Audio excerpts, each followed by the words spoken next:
কিন্তু অবশ্যই ঘোষণা যে কোনো ব্যবস্থা নিব, কেননা এটি আমাদের অধিকার বাস্তবায়নের জন্য আমরা আমাদের পক্ষ থেকে সর্বোচ্চ চেষ্টা চালিয়ে যাব। গতকাল সন্ধ্যা 7টার দিকে আমরা দেখেছি যে আমাদের ভোট গ্রহণ সম্পন্ন হয়েছে, তারপর থেকে প্রায় 20 ঘন্টা হয়ে গেছে, কিন্তু এখনো আমরা ফলাফলের আশায় বসে আছি। আমরা সকলেই খুবই তিক্ত বিরক্ত। আমরা নির্বাচন কমিশন যারা আছেন তাদের উপরে বিভিন্ন মহল ইচ্ছাকৃতভাবে বিভিন্ন চাপ প্রয়োগ করছেন এবং অনেক শিক্ষক এর সাথে জড়িত আছেন। আমরা দেখেছি শিক্ষকদের একটি বিশেষ গোষ্ঠী তারা জাকসু বাস্তবায়িত হোক এটা চায়নি, এবং জাকসু বাস্তবায়িত হচ্ছে এই বিষয়টি তাদের সহ্য হচ্ছে না।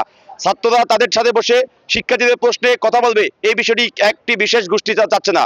তাই আমরা পরিষ্কার ভাষায় বলে দিচ্ছি, কোনো শিক্ষক যদি এরকম জাকসু ফলাফল স্থগিতের জন্য কোনো রকম দুঃসাহস দেখান তার পরিণাম কিছুটি ভালো অতীতেও হয়নি, এখনো হবেনি, এবং আজকে যদি কোনো রকম অপ্রীতিকর ঘটনা ঘটানোর চেষ্টা করেন সেটি কিন্তু সুখকর হবে না।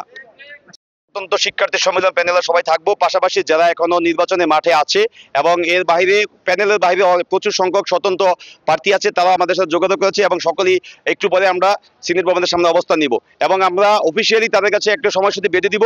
আমাদের পক্ষ থেকে ইতিমধ্যে সন্ধ্যা 7টার মধ্যে ফলাফল ঘোষণা করার জন্য আমরা সময়সূচি বেঁধে দিয়েছি।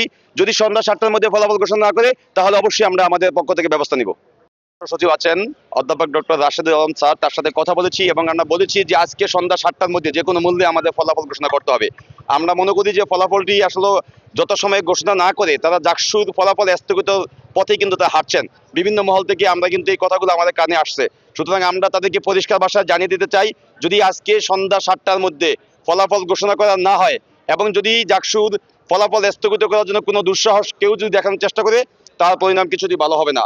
আমরা চাচ্ছি যারাই ফলাফল ঘোষণার সাথে আছেন বা গণনার সাথে আছেন সেখানে লোকজনের সংখ্যা বৃদ্ধি করা হোক, যাতে যতটি টেবিলে এখন ব্যালট পেপার গণনা করা হচ্ছে এই মানুষের সংখ্যা বৃদ্ধি করা হোক এবং আজকে সন্ধ্যা 7টার মধ্যে আমাদের যে কোনো মূল্যে আমাদের কেন্দ্রীয় সংসদ এবং হল সংসদের ফলাফল আমাদের ঘোষণা করতে হবে অফিসিয়ালি।